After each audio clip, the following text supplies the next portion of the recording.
Okay, dahil naglabas na ng order yung SEC na ipoproceed nila yung pag-block sa Binance dito sa Pilipinas, maraming tanong sa Discord natin.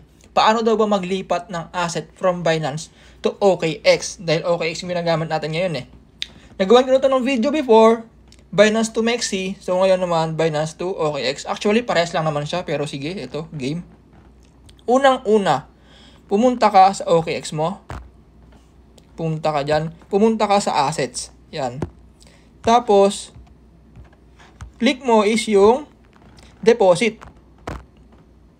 Deposit crypto. Tapos, search mo dito kung ano yung deposit mo kung meron sa OKX. Kasi, hindi mo naman pwedeng i-deposit dito yung wala naman dito.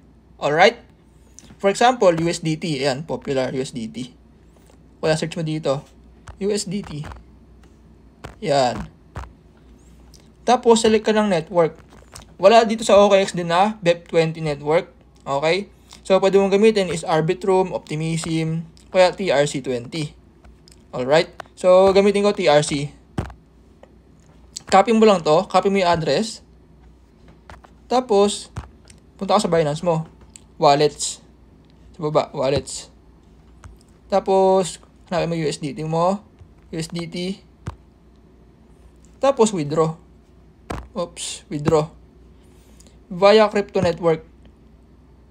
And then, i-paste mo lang yung address na kinopya mo sa OKX dito sa yung Binance. Tapos, network, TRC20. Tapos, amount ng USDT, kung ilan yung de-deposit mo USDT, ganon. Okay, max natin. Tapos, click mo lang yung withdraw.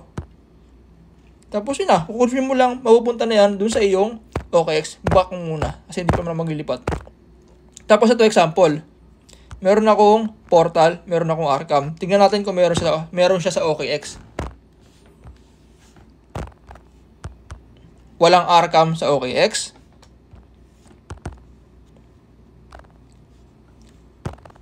Wala rin portal sa OKX. Okay?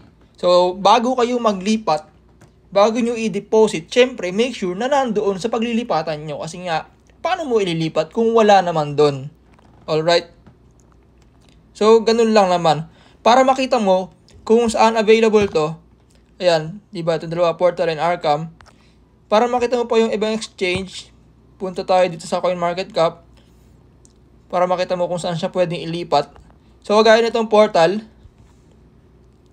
ayan, Portal, available siya sa,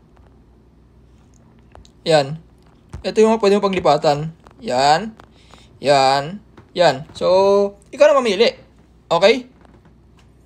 So, ganun lang ka-basic. Ganun lang kadali maglipat ng asset from Binance to OKX. So, basic na basic lang. Kaya pero kung ikaw wala ka pang OKX account, meron akong link sa bio ko. Click mo lang yon and pwede ka nang mag-register ng yung OKX account. So, yun lang. Thank you for watching and God bless. Be blessed.